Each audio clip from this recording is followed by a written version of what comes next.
Capítulo 6. Fatores do direito. Sumário 19. Conceito e função dos fatores do direito. 20 princípios metodológicos. 21. Fatores naturais do direito. 22. Fatores culturais do direito. 23. Forças atuantes na legislação. 24. Direito e revolução. 19. Conceito e função dos fatores do direito. O direito positivo não é uma concepção metafísica de normas jurídicas. Compõe-se de modelos, que se referem aos acontecimentos sociais e à organização do Estado. São as relações de vida que indicam ao legislador as questões sociais que devem ser regulamentadas. As leis refletem, a um só tempo, valores permanentes de convivência, oriundos do direito natural, e elementos variáveis, contingentes, que decorrem tanto de motivações históricas, como de condições diversas, impostas pelo reino da natureza. A formação e a evolução do direito não resultam da simples vontade do legislador, mas estão subordinadas à realidade social subjacente, à presença de determinados fatores que influenciam fortemente a própria sociedade, definindo as suas diversas estruturas. Para ser instrumento eficaz ao bem-estar e progresso social, o direito deve estar sempre adequado à realidade, refletindo as instituições e a vontade coletiva. A sua evolução deve expressar sempre um esforço do legislador em realizar a adaptação de suas normas ao momento histórico. Os fatores que influenciam a vida social, provocando-lhe mutações, vão produzir igual efeito no setor jurídico, determinando alterações no direito positivo. Esses fatores, chamados sociais e também jurídicos, funcionam como motores da vida social e do direito. Fatores jurídicos são, pois, elementos que condicionam os fenômenos sociais e, em consequência, induzem transformações no direito. A variação a que o direito está sujeito não é ilimitada. Há setores que, por já se acharem sistematizados de acordo com o direito natural e com as peculiaridades regionais, sofrem lentas e eventuais reformulações. Na opinião de Cílio Vanni, os fenômenos sociais estão sujeitos a princípio análogo a uma lei biológica, ilustrada por Messedaglia, segundo a qual o ser vivo possui elementos estáveis que raramente se modificam, mas quando isto ocorre as consequências são da maior importância. O direito privado, por exemplo, é conservador em relação ao direito público, que sofre diretamente os efeitos das transformações políticas. Entretanto, as variações que eventualmente nele se processam, notadamente nas instituições família e propriedade, repercutem na estrutura social. 2. A sociologia do direito estuda os fatores jurídicos responsáveis pela criação e aceleração dos institutos de direito. Há dois grupos de fatores jurídicos, os naturais e os culturais. 20 princípios metodológicos. O estudo dos fatores do direito deve ser precedido pelo exame dos princípios metodológicos aplicáveis à matéria. Esses critérios operacionais orientam o pesquisador quanto ao processo de investigação e na fase de conclusões, evitando a falsa interpretação de resultados. Entre os princípios metodológicos básicos, Vanni indica os seguintes: interferência das causas, a distinção dos fatores em categorias e a distinção entre eficácia direta e indireta. 20.1 Interferência das causas. Os fenômenos sociais são sempre dotados da máxima complexidade, pois não decorrem de um fator exclusivo, mas de uma pluralidade deles. Ao pesquisador cumpre constatar quais são estas causas que, reciprocamente se influenciando, compõem a chamada interferência das causas. Conhecidos os vários fatores, deve-se apurar em que medida ou proporção contribuíram na formação do fenômeno social. Esta parte se revela a mais difícil da investigação. 20.2 Distinção dos fatores em categorias. Quanto mais a sociedade evoluir, aumenta a complexidade dos fenômenos sociais. Os fatores não se apresentam sempre de modo idêntico. Não se repetem quantitativamente, porque surgem novos fatores. Qualitativamente também não se repetem, porque o seu grau de eficácia varia com a evolução social. Assim é que, enquanto nos tempos primitivos a interferência das causas se dava fundamentalmente pelos fatores naturais, de vez que os homens viviam dominados pela natureza, modernamente, à medida que o homem progride culturalmente, A hegemonia das causas se transfere para os fatores históricos ou culturais, que são criações sociais. O desenvolvimento social, na colocação precisa de Gabriel Tarde, não se apresenta uniforme e predeterminado, porque a evolução dos fatores de que depende também não possui esses caracteres. 3. 20.3 Eficácia direta e indireta dos fatores. Há fatores que atuam diretamente sobre o fenômeno social e há os que revelam a sua eficácia por intermédio de outros, como ocorre na maioria dos fatores naturais, que só indiretamente exercem influência sobre os fenômenos sociais. Em relação aos fatores de eficácia indireta, desejando o homem neutralizar os seus efeitos, deverá escolher, na cadeia causal, o fator mais conveniente para ser enfrentado. Exemplo: uma região insalubre, portadora de insetos transmissores de malária, constitui um desafio para o homem, que poderá atacar a causa imediata, ingerindo preventivamente quinino, ou a anterior, providenciando a dissecação de pântanos. 21. Fatores naturais do direito. Estes fatores são os determinados pelo reino da natureza, que exerce um amplo condicionamento sobre o homem no tocante à sobrevivência, ao espaço vital e à criação dos objetos culturais. Os diversos fatores naturais podem ser agrupados nos seguintes tipos: 1. Geográficos, 2. Demográficos, 3. Antropológicos. 21.1 Fator geográfico.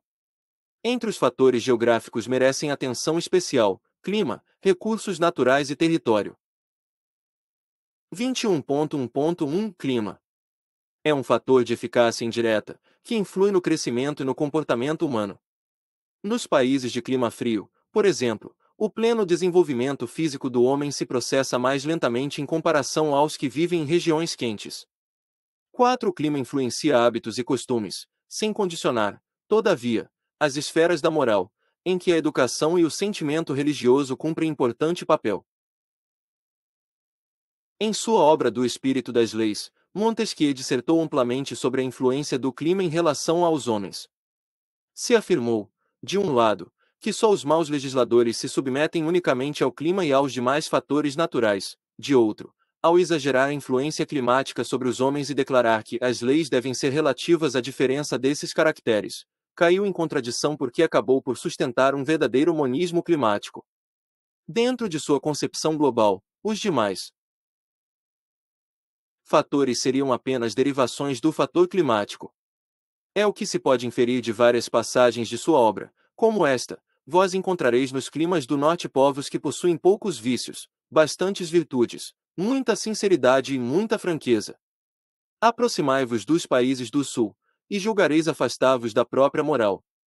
Nos países temperados, vereis povos inconstantes em suas maneiras, e mesmo em seus vícios e em suas virtudes, o clima não possui uma qualidade bastante determinada para fixá-lo. 5. O condenável monismo climático, desenvolvido pelo eminente autor francês, não possui embasamento científico, constitui uma visão retrógrada, que minimiza a importância dos processos educacionais na formação do caráter. 21.1.2 Recursos naturais. O mundo atual é o da tecnologia, dos aparelhos, dos objetos culturais. A matéria-prima utilizada na industrialização desses bens é fornecida pela natureza, extraída de suas diversas jazidas e fontes. Os minerais, o petróleo, flora, fauna, águas, são recursos que a natureza oferece ao homem e que, por sua importância e limitação, têm a sua exploração regulamentada por leis. 6. 21.1.3 O território. As características de um território influenciam no regime de vida, nas formas de habitação, na economia e na organização social de um povo. A adaptação do homem à superfície da terra é uma providência imediata, com prioridade em relação a outros interesses. Os grupos sociais, no correr da história, deram preferência às regiões mais favoráveis ao cultivo da terra. A localização das terras em relação aos rios, mares e montanhas, as riquezas naturais e as diversas distâncias são outros aspectos fundamentais à fixação dos grupos sociais em um território. Quanto ao elemento distância, em face do atual desenvolvimento dos meios de comunicação, tornou-se uma condição apenas relativa. O polígono das secas, em nosso país, por suas peculiaridades, tem sido objeto de várias leis de proteção, o que exemplifica a importância do fator geográfico na formação do direito. 21.2 Fator demográfico. A maior ou menor concentração humana por quilômetro quadrado, em um território, é fator importante à vida de um país. O equilíbrio entre o espaço vital e o número de habitantes é o ponto ideal, pois favorece, de um lado, a segurança do território, de outro, a solução dos problemas de habitação e alimentação. Para obter esse nível, os estados utilizam-se da legislação. Os países de baixo índice demográfico têm interesse em incentivar a natalidade e em atrair o estrangeiro com mão de obra qualificada. Para tal fim, as leis devem ser favoráveis aos imigrantes e facilitar o seu processo de naturalização. Já os países que possuem grande densidade demográfica adotam política de desestímulo à imigração, favorecem a imigração, incentivam o controle da natalidade e alguns chegam a liberar a prática do aborto. 21.3 Fatores antropológicos. Estes fatores decorrem do próprio homem. Referem-se ao grau de desenvolvimento dos membros da sociedade, de acordo com a sua constituição fisiológica e mental. Abrangem também o caráter étnico, pelas aptidões, tendências, características peculiares a cada raça, que influenciam o fenômeno social. 22 Fatores culturais do direito. Entre os fatores culturais, também chamados históricos, aqueles produzidos pelo homem destacam-se, como principais, econômico, invenções, moral, religião, educação e ideologia. 22.1 Fator econômico. Este fator refere-se às riquezas e pode ser avaliado pecuniariamente. Ed. Capital importância na formação e evolução do direito.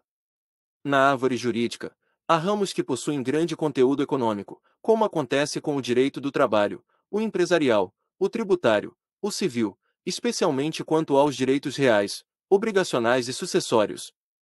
Há correntes de pensamento que sustentam a tese de que o direito subordina-se inteiramente a esse fator, defendendo, assim, a teoria do monismo econômico. Para o materialismo histórico, a economia compõe a infraestrutura da vida social e determina a superestrutura, composta pelo direito, moral, política, religião, entre outros. A influência do fator econômico no direito, como já se afirmou, é uma realidade, porém, não é menos real a influência do direito sobre os processos econômicos. Karl Marx e Engels foram os principais sistematizadores da teoria, que hoje é defendida notadamente por Achille Laurier e Berolzheimer. Este último chegou a afirmar que a economia está para o direito assim como o grão está para a casca, em uma relação de conteúdo e forma. Declarou que o direito, sem a economia, é vazio e a economia, sem o direito, é sem forma. 7. 22.2 Invenções. As ciências se desembocam nas técnicas, através das invenções. Ao conhecer as leis da natureza, o homem da ciência procura tirar proveito do conhecimento obtido, aplicando de acordo com as necessidades humanas. Esta forma de inovar é representada pelas invenções, que provocam novos hábitos e costumes, indo determinar a evolução nas instituições jurídicas, de vez que estas devem ser um reflexo da realidade social. Jean Crouet deu grande realce à importância das invenções na vida do direito. O famoso advogado francês observou que o sábio, sem que o suspeite, é um tanto legislador, porque, muito mais que o jurista pelos seus raciocínios, prepara pelas suas descobertas o direito de amanhã. 8. De um lado, as invenções envelhecem o direito, e de outro, geram a necessidade social de novos instrumentos jurídicos. O legislador não pode prevenir-se, aguardando as invenções, porque estas são imprevisíveis. Este fator foi também enfatizado por Gabriel Tarde, para quem o futuro jurídico será o que o fizerem as invenções por nascer. 9. 22.3 Moral. A moral favorece o direito positivo, emprestando-lhe valores. O direito, contudo, não é de todo programado pela moral. Esta não é, como já se afirmou, onipresente no território jurídico. Há matérias de indagação no direito estranhas ao setor da moral. Apesar desse coeficiente de competência própria, o direito se revela sensível às mutações que ocorrem na moral social, acompanhando essa evolução, a fim de adaptar-se às novas necessidades sociais. Vê item 17. 22.4. Religião. Se na antiguidade o direito se achava subordinado à religião, no presente ambos constituem processos independentes, que visam objetivos distintos.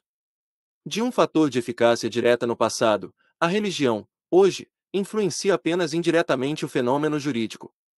Como o homo religiosus é participante no processo social, contribui, com o seu modo de pensar e de sentir, na formação da vontade social que por sua vez é decisiva na elaboração do direito. Como um traço a marcar ainda a presença da religião no ordenamento jurídico de nosso país, a lei civil admite efeitos jurídicos ao casamento religioso, mediante certas exigências. Vê item 16. 10.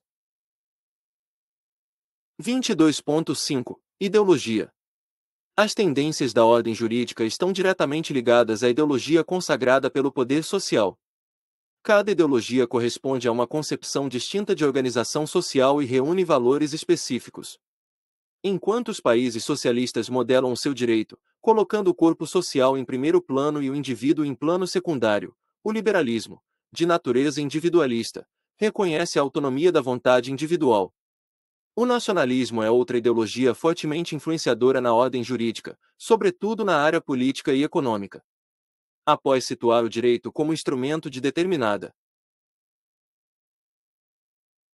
concepção política, Novo Monreal, em seu exacerbado positivismo, enfatiza a importância desse fator na esfera jurídica. O direito se limita a proporcionar a técnica formal, já que o conteúdo de fundo é dado pelas concepções ideológicas que imperam no grupo dominante.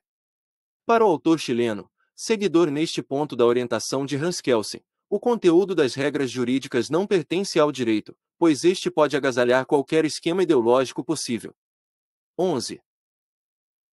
22.6. Educação. O progresso de uma sociedade pressupõe o seu desenvolvimento no campo moral, técnico e científico.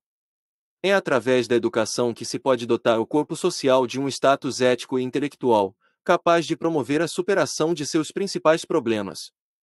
Para assegurar o conhecimento, a cultura, a pesquisa, o Estado utiliza-se de numerosas leis que organizam a educação em todos os seus níveis. 12. 23. Forças atuantes na legislação. Os fatores jurídicos, por seu próprio significado, podem levar o legislador a elaborar novas leis, espontaneamente, ou podem ser impostos mediante apoio ou instrumento de certas forças atuantes na sociedade, como a política, a opinião pública, os grupos organizados e as chamadas medidas de hostilidade. 23.1 Política. Cada segmento político deve corresponder a um ideário de valores sociais, ligado à organização da sociedade em seu amplo sentido. Em função de sua linha doutrinária, cada partido político deve movimentar-se, a fim de que suas teses se realizem concretamente. Jorge Ripet reclama a atenção dos juristas para a ação desse fator. Os tratados de direito civil nenhuma alusão fazem a esta influência do poder político sobre a confecção e a transformação das leis. Acusam, com frequência, a inabilidade do legislador, mas nunca ousam dizer o interesse político que ditou o projeto ou deformou a lei.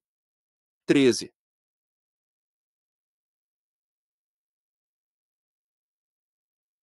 23.2 Opinião pública. A opinião pública se manifesta, eventualmente, em relação às leis.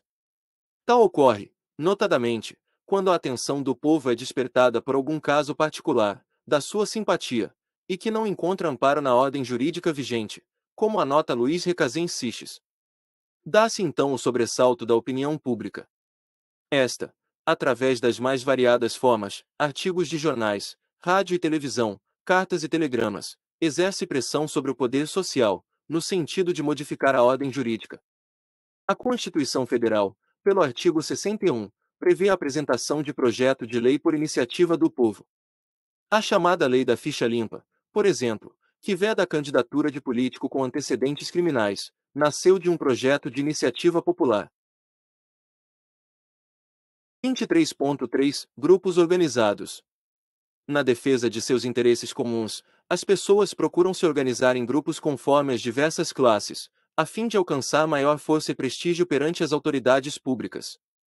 Exemplos: sindicatos, associação de inquilinos, sociedades pró-melhoramentos de bairros, entre outros, que lutam junto ao poder público pleiteando em favor de seus interesses e muitas vezes influenciando na legislação. 23.4 Medidas de hostilidade. A greve do trabalhador, o lockout, a greve dos contribuintes, o engarrafamento do trânsito, são algumas medidas hostis, utilizadas a fim de pressionar o poder público para o atendimento de reivindicações. 24. Direito e revolução.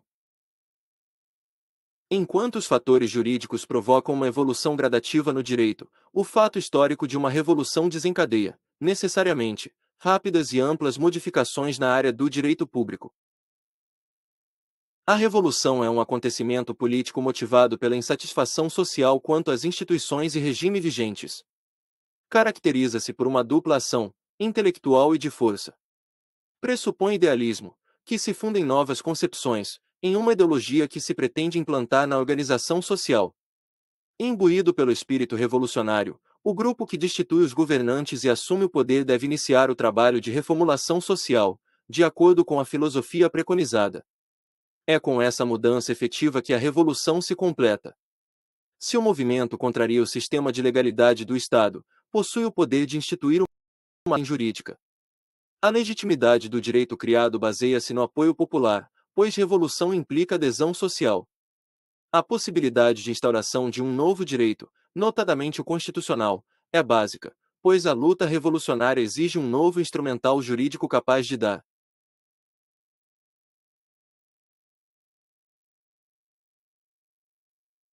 validade e eficácia às transformações que visa operar no quadro social. Para Reynolds e Perrius, cientista político alemão, em sentido jurídico, revolução significa modificação não legal dos princípios fundamentais da ordem constitucional existente. 14. Ter-se-á revolução apenas quando o movimento se fizer vitorioso. Se ocorrer fracasso, conforme Lembras e Perrius citando Giese, a relevância será jurídico-penal. Se o movimento triunfou, a qualificação será jurídico-política. 15. Os efeitos jurídicos que os chamados golpes de Estado causam são menores que os promovidos pelas revoluções, isto pelo fato de objetivarem apenas a queda de um governo e a consequente ascensão do grupo que se tornou vitorioso pelo emprego da força. Normalmente os movimentos desse tipo não se fazem acompanhar de maiores alterações no direito positivo, sendo comum, inclusive, a permanência da Constituição vigente. Bibliografia principal. Ordem do sumário.